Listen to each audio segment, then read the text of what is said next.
ನನ್ನ ಹತ್ರ ಬಂದ ಬಲರಾಮ್, ಯಾಕಪ್ಪ ಇಲ್ಲಿ ಬಂದಿದ್ಯಾ ಬಲರಾಮ್? ಸರ್ ಪೇಪರ್ ತಗೊಂಡು ಹೋಗೋಕೆ ಬಂದೆ ಸರ್, ಇವತ್ತು ನನಗೆ ಎಸ್ಕಾರ್ಟ್ ಬರ್ತಾರೆ. ಇಲ್ಲಿ ನಾವು ಆಫೀಸ್ ಎದುರುಗಡೆ ಒಂದು ಶಟಲ್ ಕಾಕ್, ಒಂದು ತಿಂಗಳಿಂದ ನನ್ನ ಮುಂದ್ಗಡೆ ಶಟಲ್ ಕಾಕ್, ಆ ಶಟಲ್ ಕಾಕ್ ಕೂಡ ಇವನು ನನ್ನ ಜೊತೆ ಯಾರು ಬಲರಾಮ್ ಸಂಜೆ ಅಥವಾ ಬೆಳಿಗ್ಗೆ ನಮ್ಮ ಜೊತೆ ಆಡಿದ್ರೆ ಅವನು ಆಡೋನ್ ಪನ. ಯಾವತ್ತು ಮೇ 1ನೇ ತಾರೀಕು, ಮೇ ಹಿಂದಿನ ದಿನ. ಸೊ ಆವತ್ತು ಅವರು ಮಾಡೋಕ್ಕಾಗಿಲ್ಲ. ಅವ್ನಿಗೆ ಇಂಟರ್ವ್ಯೂಗೆ ಬರುವಾಗ ಒಳಗಡೆ ಇದು ಊಟದ ಜೊತೆ 4 ಚಾಕ್ಗಳನ್ನ ಕಳಿಸಿದ್ದಾರೆ. ಇಂಟರ್ವ್ಯೂ ಇದ್ದಾಗ ನಮಗೆ ಆ ಮಾಹಿತಿ, ನಾವು ಆ ಇನ್ವೆಸ್ಟಿಗೇಷನ್ನಲ್ಲಿ ತಿಳಿದ ಪ್ರಕಾರ ವೆಪನ್ಸ್ ಹೇಗೆ ಬಂತು ಒಳಗಡೆ ಅಂದರೆ, ಬಂದರು ಯಾರು ಕೊರಂಗು ಕೃಷ್ಣನ್ ಗ್ಯಾಂಗ್ ಹುಡುಗರು ಯಾರೋ ಹೊರಗಡೆಯಿಂದ ಬಂದರು. ಮೇ 1 ನಾನು ರಜೆಯನ್ನು ಇದು ಮಾಡಿಬಿಟ್ಟೆ, ವಾಪಸ್ ತಗೊಂಡ್ಬಿಟ್ಟೆ. ಡ್ಯೂಟಿ ಕರ್ತವ್ಯಕ್ಕೆ ಹಾಜರಾದೆ. ಇಲ್ಲ ಅಂದರೆ ನಾನು ತಿರುಪತಿಗೆ ಹೋಗ್ಬಿಡ್ತಿದ್ದೆ. ನಮ್ಮ ಅಡ್ಮಿಷನ್ ಬಂದಾಗ ಅವನ ಕೈ ಕಾಲುಗಳೆಲ್ಲ ಮಚ್ಚು ಇದರ ಏಟೇ ಇತ್ತು. ಪೇಪರ್ಗಳನ್ನ ತರಿಸ್ಕೊಳ್ಳೋನು, ಓದೋನು. ಮತ್ತು ಈಗ ಕೆಲವು ರೌಡಿಗಳಂದರೆ ಅವ್ರಿಗೆ ಕೆಲವು ಕ್ಯಾರೆಕ್ಟರಿಸ್ಟಿಕ್ಸ್ ಇರ್ತದೆ. ನಾವೇನು ತಿಳ್ಕೊಂಡಿದ್ವಿ ಈ ಸಿನಿಮಾದಲ್ಲಿ, ಡ್ರಿಂಕ್ಸ್ ಮಾಡ್ತಾನೆ, ಸ್ಮೋಕ್ ಮಾಡ್ತಾನೆ, ಈ ಪಾಪಿಗಳ ಲೋಕ ಏನಂತ ಕರಿತೀವಲ್ಲ, ಇದರಲ್ಲಿ ತುಂಬ ಸ್ಮಾರ್ಟ್ ವ್ಯಕ್ತಿ ಅಂದರೆ ಬಲರಾಮ್. ಮಾನ್ಯ ವೀಕ್ಷಕರೇ, ಎಂ ಸುಂದರ್ ಅವರು ಇದ್ದಾರೆ. ನೀವು ಎಂ ಸುಂದರ್ ಅವರು ಯಾರು ಅಂತ ಹೇಳಿ, ವಿಶೇಷವಾಗಿ ಜೈಲರ್ ಆಗಿ ಸೇರ್ತಾರೆ. ಅತಿ ಹೆಚ್ಚು ಕಾಲ ಮೈಸೂರು ಮತ್ತೆ ಬೆಂಗಳೂರಿನಲ್ಲಿ ಅಂತ ಹೇಳಿದ್ರೆ ಸುಮಾರು ಜನರಿಗೆ ಸುಮಾರು ಕುತೂಹಲ ಇರುತ್ತೆ. ಅವತ್ತಿನ ಕಾಲದ ಸೆಂಟ್ರಲ್ ಜೈಲ್ ಒಳಗೆ ಏನಿತ್ತು, ಅದಾದ ನಂತರ ಪರಪನಗರ ಹೇಗಿತ್ತು, ಏನಿತ್ತು ಅಂತ ಹೇಳಿ ನಿಮ್ಗೆಲ್ಲ ಇರುತ್ತೆ. ಇದೆಲ್ಲಕ್ಕಿಂತ ಹೆಚ್ಚಾಗಿ ನೀವು ಸುಮಾರು ಜನರ ಒಂದು ಸಂದರ್ಶನಗಳ, ಗಾಂಜಾ ಅತಿ ಹೆಚ್ಚು ಪ್ರವೇಶ ಮಾಡೋದು ಬೆಂಗಳೂರಿನ ಪರಪನಗರ ಜೈಲಿನಲ್ಲಿ.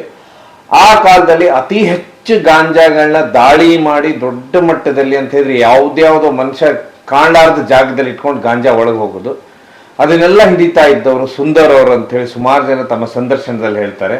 ಹೀಗಾಗಿ ಸುಂದರ್ ಅವರು ಸುಮಾರು ವರ್ಷಗಟ್ಟಲೆ ಗ್ರೌಂಡ್ ಅಲ್ಲಿ ಕೆಲಸ ಮಾಡ್ತಿರ್ತಾರೆ. 95 ದಶಕದಲ್ಲಿ ಒಂದು ಘಟನೆ ಆಗುತ್ತೆ, ಬಲರಾಮನ ಒಂದು ಹತ್ಯೆ ಆಗುತ್ತೆ ಜೈಲೊಳಗೆ.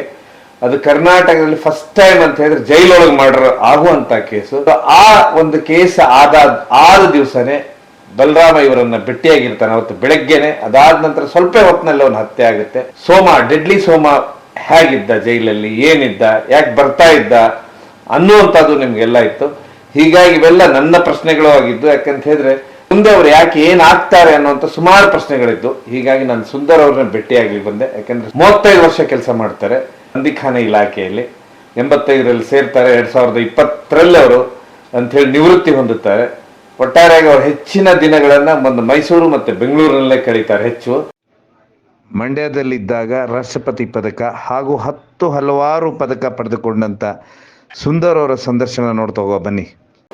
ಸರ್ವಿಸ್ ಮಾಡ್ತಾರೆ. ಹೀಗಾಗಿ ಅವ್ರ ಹತ್ರಲ್ಲೇನೆ ಬಲರಾಮ ಅನ್ನೋ ವ್ಯಕ್ತಿ ಜೈಲಿನಲ್ಲಿ ನೇರವಾಗಿ ಹತ್ಯೆ ಆಗುತ್ತೆ. ಏನಾಗುತ್ತೆ ಸರ್ ಆಕ್ಚುಲಿ? ಬಲರಾಮ್ ಅವರು ಬ್ಯಾಂಗ್ಳೂರ್ನಲ್ಲಿ ಒಬ್ರು ಕುಖ್ಯಾತ ರೌಡಿ ಅಂತ ಒಂದು ಹೆಸರು ಗಳಿಸಿರ್ತಾರೆ. ಅವರು ಜೊತೆಗೆ ತುಂಬಾ ಜನ ಫಾಲೋವರ್ಸ್ಗಳಿರ್ತಾರೆ ಅವ್ರಿಗೆ, ಬಲರಾಮ್ಗೆ.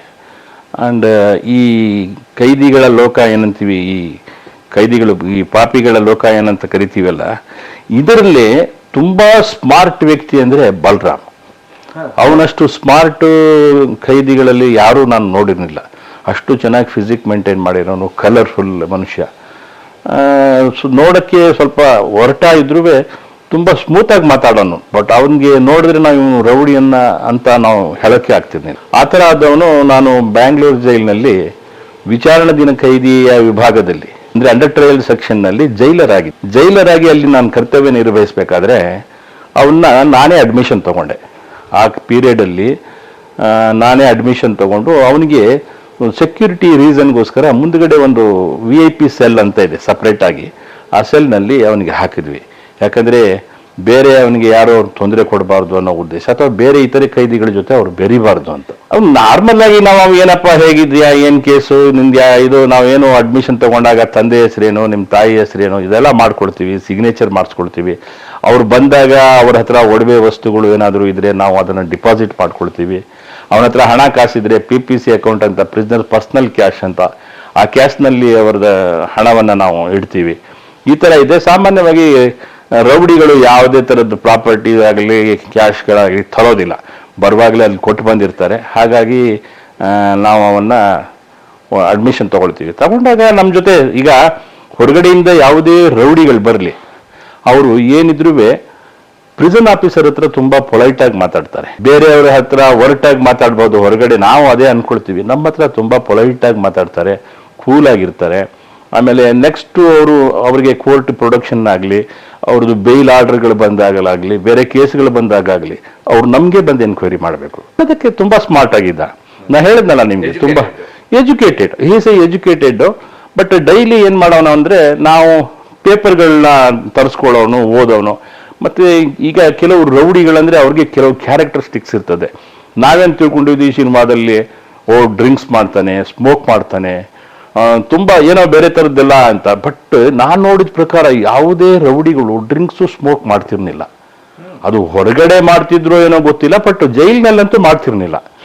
ಅವರು ಒಳ್ಳೆ ಊಟ ಮಾಡೋರು, ಅವ್ರಿಗೇನು ಊಟ ಗೀಟ ತರಿಸ್ಕೊಂಡು ಒಂದು ಊಟದ ಅವ್ರ ವ್ಯವಸ್ಥೆ ಆಗ್ಬಿಟ್ರೆ ಅವ್ರು ತುಂಬಾ ಕೂಲ್ ಆಗಿರೋರು. ಬೇರೆ ಥರದ್ದು ಯಾರಾದರೂ ಅವ್ರಿಗೆ ಭೇಟಿಗೆ ಬರ್ತಿದ್ರು, ಅವ್ರಿಗೆ ವಿಚಾರಣೆ ದಿನ ಬಂದಿಗಳಿಗೆ 15 ದಿವಸಕ್ಕೊಮ್ಮೆ ಅಂತ. ಆವಾಗ ತುಂಬಾ ಸ್ಟ್ರಿಕ್ಟ್ ಇತ್ತು ಜೈಲುಗಳು. ಎಷ್ಟು ಜನ ಕೈದಿಗಳಂದ್ರೆ ಅವ್ನ ಹಿಸ್ಟ್ರಿ ಕಾರ್ಡಲ್ಲಿ ಮೆನ್ಷನ್ ಮಾಡ್ತಿದ್ವಿ. 15 ದಿವಸಕ್ಕೊಮ್ಮೆ ವಿಚಾರಣೆ ದಿನ ಬಂದಿಯನ್ನ ಭೇಟಿ ಕೊಡ್ತಿದ್ವಿ. ಅದು ಅವ್ರ ಫ್ಯಾಮಿಲಿ ಮೆಂಬರ್ಸ್. ದಿನ ಕೊಡ್ತಿರ್ಲಿಲ್ಲ. ಆದರೆ ಅವ್ರು ಏನು ಮಾಡೋರು, ಒಂದು ಗ್ರೂಪ್ ಇರೋರು, ಅವ್ರು ಒಂದು 10-15 ಜನ, ಅವರೆಲ್ಲ ಒಂದೊಂದು ದಿನ ಒಬ್ಬೊಬ್ರು ಇಂಟರ್ವ್ಯೂ ಬರ್ಸ್ಕೊಂಡ್ಬಿಡೋದು, ಒಬ್ಬರು ಊಟ ತರಿಸಿ ಅದರಲ್ಲಿ ಅವರು ಊಟ ಮಾಡ್ಕೊಂಡ್ಬಿಡೋರು.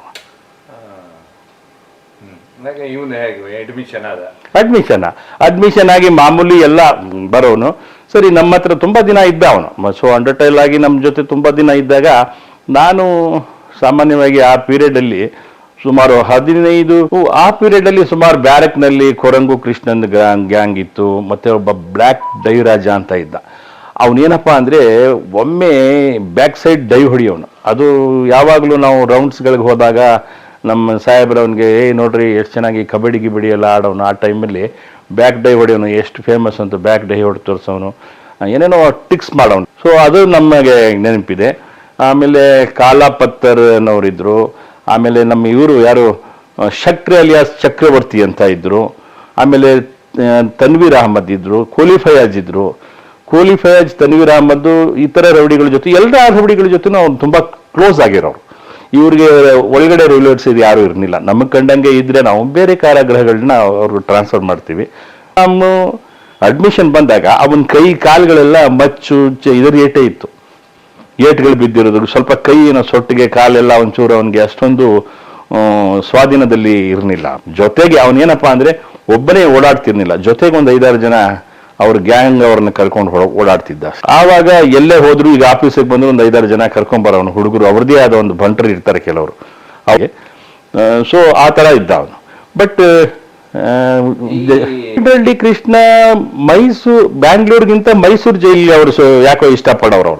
ಅವರು ಅಡ್ಮಿಷನ್ ಬ್ಯಾಂಗ್ಳೂರಿಗೆ ಬಂದ್ರೆ, ಇಲ್ಲ ನಾನು ಬೆಂಗಳೂರಲ್ಲಿ ಇರಲ್ಲ, ನನಗೆ ಮೈಸೂರಿಗೆ ಹಾಕ್ಬೇಡಿ, ಅದು ಏನೋ ಒಂದು ಕೋರ್ಟಿಂದಾನೇ ರಿಕ್ವೆಸ್ಟ್ ಮಾಡ್ಕೊಂಡು ಅಲ್ಲಿಗೆ ಹೋಗ್ಬಿಡೋರು, ಮೈಸೂರು ಜೈಲಿಗೆ. ಸೊ ಅಲ್ಲಿಗೆ ಹೋಗ್ಬಿಡೋರು. ಇಲ್ಲಿ ನಾನು ಇದ್ದಾಗ ನಾ ಹೇಳಿದ್ನಲ್ಲ, ಕಾಲಾಪತ್ತರ್ ಅಂತ ಹೇಳಿದ್ನಲ್ಲ, ಚಕ್ರವರ್ತಿ, ಕೊರಂಗು ಕೃಷ್ಣ. ಇದು ಅವತ್ತಿನ ನೆನಪಿದೆನ ಬಲರಾಮನ್ ದಿನ ನಿಮಗೆ? ಅವೆಲ್ಲ ಆಯ್ತು ಇದೆ. ಆವತ್ತು ಯಾಕೆ ನನಗೆ ಅಷ್ಟೊಂದು ಜ್ಞಾಪಕ ಇದೆ ಅಂದ್ರೆ, ನಾನು ತಿರುಪತಿಗೆ ಹೋಗೋದಕ್ಕೆ ಅಂತ ಪ್ರೋಗ್ರಾಮ್ ಹಾಕಿದ್ವಿ ವಿತ್ ಫ್ಯಾಮಿಲಿ. ನಾನು ಮದುವೆ ಆಗಿದ್ದೆ ಆವಾಗ. ಸೊ ಮಕ್ಕಳ ಜೊತೆ ನಾನು ತಿರುಪತಿಗೆ ಹೋಗೋದು ಅಂತ ನಮ್ಮ ಶ್ರೀಮತಿಯವ್ರಿಗೆ ಅವ್ರ ತವ್ರ ಮನೆ ಶಿವಮೊಗ್ಗಕ್ಕೆ ಕಳಿಸಿದ್ದೆ. ನಾನು ವಿಚಾರಣಾ ದಿನ ಬಂದಿ ವಿಭಾಗದಲ್ಲಿ ಕೆಲಸ ಮಾಡ್ತಿರುವಾಗ, ಸರಿ ನಾವು ತಿರುಪತಿಗೆ ಹೋಗೋ ಪ್ರೋಗ್ರಾಮ್ ಹಾಕ್ಕೊಂಡಿದ್ವಿ. ನಮ್ಮ ಮನೆಯವರು ಏನಂದ್ರು, ಇಲ್ಲ ನಾನು ತವ್ರ ಮನೆ ಒಂದು 2 ದಿವಸ ಎದ್ದು ಬರ್ತೀನಿ, ನಾನು ಬರೋಕ್ಕಾಗಲ್ಲ ಅಂದರು. ಸರಿ, ನಾನೇನು ಮಾಡಿದೆ, ಅವತ್ತು ಮೇ 1 ಮತ್ತು ಏಪ್ರಿಲ್ ನಾನು ರಜೆಯನ್ನು ಇದು ಮಾಡಿಬಿಟ್ಟೆ, ವಾಪಸ್ ತಗೊಂಡ್ಬಿಟ್ಟೆ. ಡ್ಯೂಟಿ ಕರ್ತವ್ಯಕ್ಕೆ ಹಾಜರಾದೆ. ಇಲ್ಲ ಅಂದ್ರೆ ನಾನು ತಿರುಪತಿಗೆ ಹೋಗ್ಬಿಡ್ತಿದ್ದೆ. ನಮ್ಮ ಶ್ರೀಮತಿಯವ್ರು ಬಂದಿದ್ದೆ, ತಿರುಪತಿಗೆ ಹೋಗ್ಬಿಡ್ತಿದ್ದೆ, ಅವ್ರು ಬರ್ನಿಲ್ಲ. ಸೊ ನಾನೇನು ಮಾಡಿದೆ, ಯಾಕೆ ಮನೇಲಿ ಕೂತ್ಕೊಂಡು ಒಬ್ಬನೇ ಏನು ಮಾಡೋದು ಅಂತ ಹೇಳಿ ಕರ್ತವ್ಯಕ್ಕೆ ನಾನು ಹಾಜರಾದೆ. ರಜಾ ತಗೊಂಡಿದ್ದವನು ಕೂಡ ನಾನು ಮತ್ತೆ ಇಲ್ಲ, ನಾನು ಕರ್ತವ್ಯಕ್ಕೆ ಬರ್ತೀನಿ, ಆ ನಂತರದ ದಿನಗಳಲ್ಲಿ ಅದನ್ನು ಯೂಸ್ ಮಾಡ್ಕೊಳ್ತೀನಿ ಅಂತ ಹೇಳಿ ನಾನು ರಜೆ ಹಾಕ್ಕೊಂಡೆ. ಸೊ ಆ ನಂತರ ಏನಾಯಿತು, ಏಪ್ರಿಲ್ 30 ಇರ್ಬೋದು, April end of the day ಆವತ್ತು ಇದು ಇತ್ತು, ಏನೋ ಇಂಟರ್ವ್ಯೂ ಇತ್ತು. ಇಂಟರ್ವ್ಯೂ ಇದ್ದಾಗ ನಮಗೆ ಆ ಮಾಹಿತಿ, ನಾವು ಆ ಇನ್ವೆಸ್ಟಿಗೇಷನ್ನಲ್ಲಿ ತಿಳಿದ ಪ್ರಕಾರ ವೆಪನ್ಸ್ ಹೇಗೆ ಬಂತು ಒಳಗಡೆ ಅಂದರೆ, ಇವರಿಗೆ ಭೇಟಿ ಆಗೋಕ್ಕೆ ಬಂದರು ಯಾರು, ಕೊರಂಗು ಕೃಷ್ಣನ್ ಗ್ಯಾಂಗ್ ಹುಡುಗರು ಯಾರೋ ಹೊರಗಡೆಯಿಂದ ಬಂದರು. ಬಟ್ ಕೊರಂಗು ಕೃಷ್ಣ ಏನು ಭೇಟಿಗೆ ಬರಲಿಲ್ಲ, ಅವನು ಹುಡುಗರು ಯಾರೋ ಬಂದರು, ಹುಡುಗರು ಒಳಗಡೆ ಇದ್ದ, ಭೇಟಿಗೆ ಅವನಿಗೆ ಯಾರು ಬರಲಿಲ್ಲ.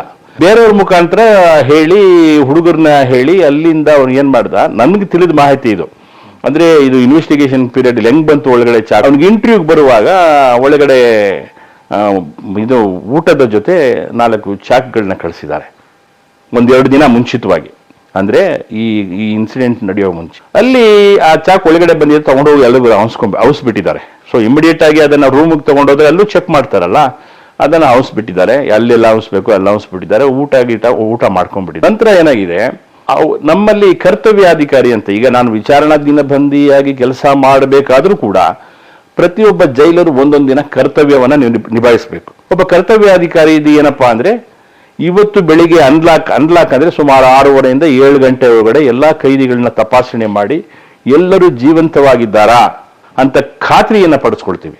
ಖಾತ್ರಿ ಪಡಿಸ್ಕೊಂಡ್ಮೇಲೆ ಎಲ್ಲರೂ ಬಂದು, ಸರ್ ನನ್ನ ಬ್ಯಾರೆಕ್ನಲ್ಲಿ ಎಷ್ಟು ಜನ ಇದ್ರು, ಸರಿ ಇದ್ದಾರೆ, ಜೀವಂತವಾಗಿದ್ದಾರೆ, ಎಲ್ಲರ ಬ್ಯಾರೆಕ್ನಲ್ಲೂ ಜೀವಂತವಾಗಿದ್ದಾರೆ, ಹಾಗಾದ್ರೆ ಇವತ್ತು ಇಡೀ ಜೈಲಿನಲ್ಲಿ ಎಷ್ಟು ಕೈದಿಗಳು ಜೀವಂತವಾಗಿದ್ದಾರೆ ಅಂತ ಹೇಳಿ ಅವತ್ತನ ಕರ್ತವ್ಯಾಧಿಕಾರಿ ನಾಳೆಯ ಕರ್ತವ್ಯಾಧಿಕಾರಿಗೆ ಇದು ಮಾಡ್ತಾನೆ, ನೋಡಪ್ಪ ನಮ್ದು ಡ್ಯೂಟಿ ಮುಗೀತು ಅಂತ ಇವರಿಗೆ ಅಧೀಕ್ಷಕರಿಗೆ ಬಂದು ವರದಿ ಒಪ್ಪಿಸ್ತೀವಿ. ಸರ್ ಇವತ್ತು 5,020 ಜನ ಸರಿಯಾಗಿದ್ದಾರೆ ಅಂದ್ಬಿಟ್ಟು ಅವ್ರಿಗೊಂದು ಸೆಲ್ಯೂಟ್ ಹೊಡೆದ್ಬಿಟ್ಟು ಇವತ್ತು ನನ್ನ ಕರ್ತವ್ಯ ಅಲ್ಲಿಗೆ ಮುಗೀತು. ಸೊ ನನ್ನ ಕರ್ತವ್ಯ 6:30 ಮುಗಿದ ತಕ್ಷಣ ಮುಂದಿನ ದಿನದ ಕರ್ತವ್ಯಾಧಿಕಾರಿ ಅಂತ ಮೊದಲೇ ಒಬ್ಬರು ಸೈನ್ ಮಾಡಿರ್ತಾರೆ, ಅವ್ರಿಗೆ ಆ ಕರ್ತವ್ಯವನ್ನ ನಾವು ಟ್ರಾನ್ಸ್ಫರ್ ಮಾಡ್ತೀವಿ. ಅದು ಆಟೋಮೆಟಿಕ್ ಆಗಿ ಆಗುತ್ತೆ. ಅದು ಹೆಂಗಾಗುತ್ತೆ, ಅದು ಅವ್ರು ಏನ್ ಮಾಡಬೇಕು, ನೆಕ್ಸ್ಟ್ ಡೇ ಲಾಕಪ್ ಆಗೋವ್ರಿಗೆ ಸಂಜೆ ಲಾಕ್ ಮಾಡಿಸಿ ನೆಕ್ಸ್ಟ್ ಡೇ ಅನ್ಲಾಕ್ ಆಗೋವ್ರದ್ದು ಅವರು ಯಾವುದೇ ಕೈದಿಗಳು ಜೈಲಿನಲ್ಲಿ ಇನ್ಸಿಡೆಂಟ್ ನಡೆದ್ರು, ಬೇರೆ ಏನೇ ತರದ್ದು ಕೆಲಸಗಳಲ್ಲಿ ಏನಾದ್ರು ಮಾಡಿದ್ರು ಕೂಡ ಅದಕ್ಕೆ ಅವರು ಹೊಣೆಗಾರಕರಾಗ್ತಾರೆ. ಹಾಗಾಗಿದೆ. ಅದೇನಾಯ್ತು, 30ನೇ ತಾರೀಕು ನಾನು ಹೇಳಿದ್ನಲ್ಲ, ನಾನು ಅವತ್ತು ನಾನೇ ಕರ್ತವ್ಯ ಇದ್ದೆ, ಮನೆಯಲ್ಲಿ ಯಾರೂ ಇರಲಿಲ್ಲ. ಅವತ್ತು ಮೋಸ್ಟ್ಲಿ ರಜಾ ಇತ್ತು ಅನ್ಸುತ್ತೆ. ಅಲ್ಲ ಸರ್, ಹಿಂದೊಂದು ದಿನ. ಸೊ ನಾನು ಬೇರೆ ಕೆಲಸಗಳನ್ನೆಲ್ಲ ಮಾಡ್ಕೊಳ್ತಾ ಇದ್ದೆ, ಆಫೀಸಲ್ಲೇ ಇದ್ದೆ, ಅಲ್ಲಿ ಇಲ್ಲಿ ತಿರುಗಾಡ್ತಿದ್ದೆ. ಯಾರೋ ಇವರೆಲ್ಲ ತಿರುಗಾಡೋರು ಸಸ್ಪಿಸಿಯಸ್ ಆಗ, ಯಾಕೆ ಬಂದಿದ್ಯಾ ನೀನು, ನಾನು ಒಂದು ಸ್ವಲ್ಪ ಅಲ್ಲಿ ಯಾರೇ ಕೈದಿಗಳು ತಿರುಗಾಡಿದ್, ಯಾಕೆ ಬಂದಿದ್ಯಾ, ನೀನು ಯಾಕೆ ಬಂದಿದ್ಯಾ, ಕಿರಿಕ್ ನನ್ಗೆ ಹೇಳೋರು, ಅವ್ರು ಸಾರದ ಕಿರಿಕ್ ಮಾಡ್ತಾರೆ ನನಗೆ ಅಂತ. ನಾನು ಹೇಳಿದೆ, ಯಾಕೆ ಬಂದಿದ್ದು, ಇಲ್ಲಿ ಯಾಕೆ ನಿಂತಿದ್ಯಾ, ಹೋಗಿ ನಿನ್ನ ಬ್ಯಾರಗ್ಗೆ ಅಂತ. ಯಾಕೆ ನೀರು ತುಂಬಕ್ಕಂತ ಸುಮ್ಮನೆ ಬರೋರು, ಆಫೀಸ್ಗಂತ ಬರೋರು, ಈ ಥರ ಕೈದಿಗಳು ಓಡಾಟ ಏನಿದೆ ನಾವು ಕರೆಕ್ಟಾಗಿ ಮಾಡ್ತೀವಿ. ಸೊ ಹಂಗೆ ಮಾಡ್ತಿದ್ದೆ, ನಾವು ಆಫೀಸ್ ಹತ್ರನೇ ಅಲ್ಲಿ ಇಲ್ಲಿ ಓಡಾಡ್ಕೊಂಡು ಕೆಲಸ ಮಾಡ್ತಿದ್ವಿ. ಸೊ ಹಾಗಾಗಿ ಆವತ್ತೇ ಮಾಡಬೇಕು ಅಂತ ಅವರು ಸ್ಕೆಚ್ ಹಾಕೊಂಡಿದ್ರು. ಯಾವತ್ತು ಏಪ್ರಿಲ್ ಮೇ 1ನೇ ತಾರೀಕು, ಮೇ ಹಿಂದಿನ ದಿನ. ಸೊ ಆವತ್ತು ಅವರು ಮಾಡೋಕ್ಕಾಗಿಲ್ಲ, ಯಾಕಂದ್ರೆ ಬಿಕಾಸ್ ಆಫ್ ನಾನು ಅಲ್ಲಿ ಕರ್ತವ್ಯ ನಿಲ್ಲಿಸ್ಕೊಂಡು ಅಲ್ಲಿ ಇಲ್ಲಿ ಓಡಾಡಿ ಅವ್ರ ಮೂಮೆಂಟ್ಸ್ಗಳನ್ನ ಸ್ವಲ್ಪ ನಾನು ಅಬ್ಸರ್ವ್ ಮಾಡ್ತಿದ್ದೆ. ಅಂದ್ರೆ ನಾನು ಈ ಥರದ್ದು ನಡೀತಿದ್ದೆ. ಯಾಕಂದ್ರೆ ಸರ್, ಈ ಘಟನೆ ಇಡೀ ಕಾರಾಗೃಹ ಇಲಾಖೆಯಲ್ಲಿ ಮೊದಲು ಜೈಲಿನಲ್ಲಿ ಒಬ್ಬ ವ್ಯಕ್ತಿಯನ್ನ ಮರ್ಡರ್ ಮಾಡಿದ್ದು. ಈ ಹಿಂದೆ ಯಾವುದೇ ಥರದ್ದು ಈ ಥರ ಮರ್ಡರ್ ಆಗಿರಲಿಲ್ಲ. ಅದಕ್ಕೋಸ್ಕರ ನ್ಯಾಯಾಂಗ ಇಲಾಖೆ ಮತ್ತು ಸರ್ಕಾರದವರು ತುಂಬ ಇದು ಮಾಡಿದ್ರು. ಜೈಲಲ್ಲಿ ಕೊಲೆ ಮಾಡೋದು ಅಂದ್ರೆ ಹೇಗೆ ಅನ್ನೋದನ್ನ ತುಂಬಾ ಹೈಲೈಟ್ ಆಗೋಯ್ತು ಆ ಪೀರಿಯಡ್. ಈ ಹಿಂದೆ ಯಾವುದೂ ಆಗಿಲ್ಲ. ಈಗ ಜೈಲಿನಲ್ಲೂ ಒಬ್ಬ ಕೈದಿಗೆ, ಒಬ್ಬ ವ್ಯಕ್ತಿಗೆ ಸೇಫ್ಟಿ ಇಲ್ಲ ಅನ್ನೋದನ್ನ ಎಲ್ಲ ವಿರೋಧ ಪಕ್ಷಗಳು, ಅಂದಿನ ರಾಜಕೀಯ ಮುಖಂಡರು, ಶ್ರೀಮಾನ್ ನಮ್ಮ ದೇವೇಗೌಡ ಅವತ್ತು ಆವಾಗಿನ ಮುಖ್ಯಮಂತ್ರಿ ಆಗಿದ್ದು, ದೊಡ್ಡ ಸುದ್ದಿ ಆಗೋಯ್ತು. ಎಲ್ಲ ಪೇಪರ್ಗಳೆಲ್ಲ ಜೈಲಿನಲ್ಲೇ ಮರಣ, ಈ ತರದ್ದೆಲ್ಲ ಹೆಡಿಂಗ್ ಹಾಕ್ಬಿಟ್ಟು. 30 ತಾರೀಕು ನಿಮ್ಮ ಇದರಲ್ಲಿ ಅವತ್ತಾಗಲಿಲ್ಲ ಅಂದ್ರೆ ವೆಪನ್ 2 ದಿವಸದ ಹಿಂದೆ ಬಂದಿದೆ, ಅದನ್ನ ಅವರು ಔಸ್ಕೊಂಡಿಟ್ಟಿದ್ರು. ಸೊ ಇದು 30ನೇ ತಾರೀಕು ಆಗದಿಲ್ಲ, ಅವತ್ತು ನಾನು ಲಾಕ್ ಮಾಡಿಸ್ಕೊಂಡು ಹೋಗಿದ್ದೀನಿ. ನೆಕ್ಸ್ಟ್ ಡೇ ನಾನು ಬೆಳಿಗ್ಗೆ ಬಂತೀವಿ, ಬೆಳಿಗ್ಗೆ ನಾವೆಲ್ಲ ಸೇರ್ತೀವಿ, ಆಲ್ಮೋಸ್ಟ್ ಎಲ್ಲ ಆಫೀಸರ್ಸ್ಗಳು ಎಲ್ಲ ಬ್ಯಾರೆಕ್ ಹೋಗಿ ತಪಾಸಣೆ ಮಾಡಿ ಅವ್ರನ್ನೆಲ್ಲ ಅನ್ಲಾಕ್ ಮಾಡ್ತೀವಿ. ಎಲ್ಲ ಆಫೀಸರ್ಸು ಇರ್ತಾರೆ, ಆಯಾ ಬ್ಯಾರೆಕ್ ಇನ್ಚಾರ್ಜ್ ಚೀಫ್ ಆರ್ಡರ್ ಇರ್ತಾರೆ. ಎಲ್ಲ ಬ್ಯಾರೆಕ್ಗಳನ್ನು ನೋಡಿ ತಪಾಸಣೆ, ಕೆಲವು ಬ್ಯಾರೆಕನ್ನು ಸರ್ಪ್ರೈಸ್ ಆಗಿ ಚೆಕ್ ಮಾಡಿ ಬಿಡ್ತೀವಿ, ಅನ್ಲಾಕ್ ಮಾಡ್ತೀವಿ. ಅನ್ಲಾಕ್ ಮಾಡಿ ಟೋಟಲ್ ಆಯಿತು ಅಂದರೆ ಅವರಿಗೆ ಇದನ್ನು ವಹಿಸ್ಬಿಡ್ತೀವಿ. ನೋಡಿಪ್ಪ, ಇವತ್ತು ನಿನ್ನೆ ನಾನು ಲಾಕ್ ಮಾಡಿದ್ದೆ, ಇಷ್ಟು ಜನ ಮಾಡಿದ್ದೆ, ಲಾಕಪ್ ಆದಮೇಲೆ ಇಷ್ಟು ಜನ ಬಂದರು, ಸೊ ಇಷ್ಟು ಟೋಟಲ್ಲು ಸರಿ ಇದೆ, ಟ್ಯಾಲಿ ಆಗಿದೆ ಅಂತ ಅಧೀಕ್ಷಕರಿಗೆ ವರದಿ ಒಪ್ಪಿಸಿದ ತಕ್ಷಣ ಈ ಕರ್ತವ್ಯ ಮುಂದಿನ ನೆಕ್ಸ್ಟ್ ಅಧಿಕಾರಿ ಯಾರು, ಇವರು ಇನ್ನೊಬ್ರು ನನ್ನ ಹಿರಿಯ ಒಬ್ಬರ ಅಧಿಕಾರಿಗಳಿಗೆ ವರ್ಗಾವಣೆ ಆಗುತ್ತೆ. ಅದು ಅವತ್ತೊಂದು ದಿನದ್ದು. ಸೊ ನಾನು ಅಂಡರ್ ಟ್ರಯಲ್ ವಿಭಾಗದಲ್ಲಿ ಬೆಳಿಗ್ಗೆ ನಾವು ಕೋರ್ಟ್ ಕಳಿಸೋದು, ಆ ವಿಷಯ ಬಗ್ಗೆ ಕೆಲವು ಸೈನ್ ಹಾಕ್ಬೇಕಾಗುತ್ತೆ ಎಸ್ಕಾರ್ಟ್ಗೆ. ಸೊ ನನ್ನ ಆಫೀಸ್ನಲ್ಲಿ, ನಾವು ಆಫೀಸ್ ಎದುರುಗಡೆ ಒಂದು ಶಟಲ್ ಕಾಕ್, ಒಂದು ತಿಂಗಳಿಂದ ನಾನು ಮುಂದ್ಗಡೆ ಶಟಲ್ ಕಾಕ್ ಆಡ್ತಿದ್ವಿ. ಆ ಶಟಲ್ ಕಾಕ್ ಕೂಡ ಇವನು ನನ್ನ ಜೊತೆ ಯಾರೋ ಬಲರಾಮ್ ಸಂಜೆ ಅಥವಾ ಬೆಳಿಗ್ಗೆ ನಮ್ಮ ಜೊತೆ ಆಡಿದ್ರೆ ಅವನು ಆಡೋನ್ ಬಂದು ಒಂದ್ ಸ್ವಲ್ಪ ಅವನು ಆಡೋನು, ನಮ್ಮ ಕೈದಿಗಳು ಆಡೋರು. ಈಗ ಶಟ್ಲ ನಮ್ಮ ತನ್ವೀರ್ ಆಡೋನು ಅವರೆಲ್ಲ ತುಂಬಾ ಸರ್, ಈಗ ರೌಡಿ ಅಂದ್ರು ಕೂಡ ಅವರು ನಮ್ಗೆ ತುಂಬಾ ಹೋಮ್ಲಿ ಫ್ರೆಂಡ್ಲಿ ಇರೋರು ನಮ್ಗೆ. ಸೊ ಅವರು ರೌಡಿ ಅಂತ ನಾವು ಯಾವುದೇ ಇದನ್ನು ಏನಪ್ಪ ಇಷ್ಟು ಫ್ರೆಂಡ್ಲಿ ಇದ್ದಾರೆ, ಇಷ್ಟು ಚೆನ್ನಾಗಿದ್ದಾರೆ, ಇವ್ರು ಹೆಂಗೆ ಹೊರಗಡೆ ರೌಡಿಸಮ್ ಮಾಡ್ತಾರೆ ಅನ್ನೋದು ಕೂಡ ನಾವು ಈಗ ಹಿಂಗೆ ಅವತ್ತು ನಾವು ಶಟಲ್ ಕಾಕ್ ಆಡ್ಬಿಟ್ಟು ನನ್ನ ಹತ್ರ ಬಂದ ಬಲರಾಮ್, ಯಾಕಪ್ಪ ಇಲ್ಲಿ ಬಂದಿದ್ಯಾ ಬಲರಾಮ್? ಸರ್ ಪೇಪರ್ ತಗೊಂಡು ಹೋಗೋಕೆ ಬಂದೆ ಸರ್, ಇವತ್ತು ನನಗೆ ಎಸ್ಕಾರ್ಟ್ ಬರ್ತಾರೆ, ಎಸ್ಕಾರ್ಟ್ ಬರ್ದಿದ್ದೀರಾ ಸರ್ ಅಂತ ಕೇಳ್ದ. ನೋಡಪ್ಪ ಅಲ್ಲಿ ಕೇಳು, ಆಫೀಸಲ್ಲಿ ವಿಚಾರಿಸು, ಮೋಸ್ಟ್ಲಿ ಎಸ್ಕಾರ್ಟ್ ಬರ್ಬೋದೇನೋ, CR ಎಸ್ಕಾರ್ಟ್ ನಾವು ಬರ್ಬೋದೇನೋ ನಿಮಗೆ ಅಂತ ಹೇಳಿದೆ. ನನ್ನ ಹತ್ರ ಪೇಪರ್ ಇಸ್ಕೊಂಡು ಅಲ್ಲಿ ಬೆಳಿಗ್ಗೆ ಪೇಪರ್ ತಂದ್ಕೊಟ್ಟು ಇಸ್ಕೊಂಡ್ರು. ಆಮೇಲೆ ನಾನೇನು ಮಾಡಿದೆ ಸರಿ ಆದ ತಕ್ಷಣ ನನಗೆ ನಾನು ಅಧೀಕ್ಷಕರಿಗೆ, ಸರ್ ನಾನು ಇವತ್ತು ಸ್ವಲ್ಪ ಲೇಟಾಗಿ ಬರ್ತೀನಿ ಸರ್. ನಮ್ಮ ಅಧೀಕ್ಷಕರು ಅದೇ ಸೂಪರ್ಡೆಂಟ್ಗೆ ನಾನು ಸ್ವಲ್ಪ ಲೇಟಾಗಿ ಬರ್ತೀನಿ ಸರ್, ಯಾಕಂದ್ರೆ ಹೇರ್ ಕಟಿಂಗ್ ಮಾಡಿಸ್ಬೇಕು, ಯಾಕಂದ್ರೆ ತಿರುಪತಿಗೆ ಹೋಗ್ಬೇಕಾಯ್ತಲ್ಲ ನಾನು ನೆಕ್ಸ್ಟ್ ಡೇ. ಸೊ ಸ್ವಲ್ಪ ಹೇರ್ ಕಟಿಂಗ್ ಎಲ್ಲ ಮಾಡಿಸ್ಕೊಡ್ಬೇಕು ಕ್ಲೀನಾಗಿ, ನಾನು ಸ್ವಲ್ಪ ಲೇಟಾಗಿ ಬರ್ತೀನಿ, ರೌಂಡಿಗೆ ಬರಲ್ಲ ಅಂತ ಹೇಳ್ಬಿಟ್ಟು ನಾನು ರೌಂಡ್ಸ್ ಮಾಮೂಲಿ 8:30ಗೆ ರೌಂಡ್ಸ್ ಇರ್ತದೆ, ಆಗ ಬರೋಕ್ಕಾಗಲ್ಲ ಸರ್, ಸ್ವಲ್ಪ ಲೇಟಾಗಿ ಬರ್ತೀನಿ ಅಂತ ಪರ್ಮಿಷನ್ ತೊಗೊಂಡು ಆಯಿತು ಅಂದರು, ಹೊರಟೋದೆ. ನಮ್ಮ ಮನೇಲಿ ಯಾರೂ ಇರಲಿಲ್ಲ, ಇನ್ನೂ ಬಂದಿರಲಿಲ್ಲ ಶ್ರೀಮತಿ. ಸೊ ಆ ನಂತರ ಏನಾಗಿದೆ, ನಾನು ಸ್ನಾನ ಎಲ್ಲ ಮಾಡಿ ಟಿಫನ್ ಮಾಡಿ ಜೈಲ್ ಹತ್ರ ಬಂದಾಗ ಜೈಲಿನಲ್ಲಿ ತುಂಬ ಬಿಗುವಿನ ವಾತಾವರಣ. ಅಲ್ಲಿ ಭಾವ ಅಂತ ಇನ್ಸ್ಪೆಕ್ಟ್ರು ಮತ್ತು ಉಪ್ಪಾರ್ ಪೊಲೀಸ್ ಸ್ಟೇಷನ್ ನಮ್ಗೆ ಪರಿಚಯ ಇರೋ ನಮ್ಮ ಸ್ನೇಹಿತರೆಲ್ಲ ಇದ್ದಾರೆ. ನಾನು ಜೋಕ್ಗೆ, ಏನು ಸರ್ ಬೆಳಬೆಳಗ್ಗೆನೇ ಜೈಲ್ ಹತ್ರ ಬಂದುಬಿಟ್ಟಿದ್ದೀರಾ ಅಂತ ನಾನು ಜೋಕ್ ಮಾಡ್ತಿದ್ದೀನಿ ಅವರಿಗೆ. ನಾನು ಸಿವಿಲ್ ಡ್ರೆಸ್ಸಲ್ಲೇ ಬಂದೆ, ಯಾಕಂದರೆ ನಾನು ಸಿವಿಲ್ ಡ್ರೆಸ್ಸಲ್ಲಿ ಬಂದು ಒಳಗಡೆ ಡ್ರೆಸ್ ಹಾಕೋಬೇಕಾಗಿತ್ತು. ಸೊ ನಾನು ಸಿವಿಲ್ ಡ್ರೆಸ್ಸಲ್ಲಿ ಬಂದು ಸೈನ್ ಹಾಕುವಾಗ ನಮ್ಮ ಒಬ್ಬ ಸರ್ ಬಲರಾಮ್ಗೆ ಎತ್ಬಿಟ್ರು ಅಂತ, ಅವ್ರ ಲ್ಯಾಂಗ್ವೇಜಲ್ಲಿ ಗೊತ್ತಲ್ಲ ನಿಮಗೆ, ರೌಡಿ ಬಲರಾಮ್ಗೆ ಎತ್ಬಿಟ್ರು. ಏನು ಎತ್ಬಿಟ್ರು?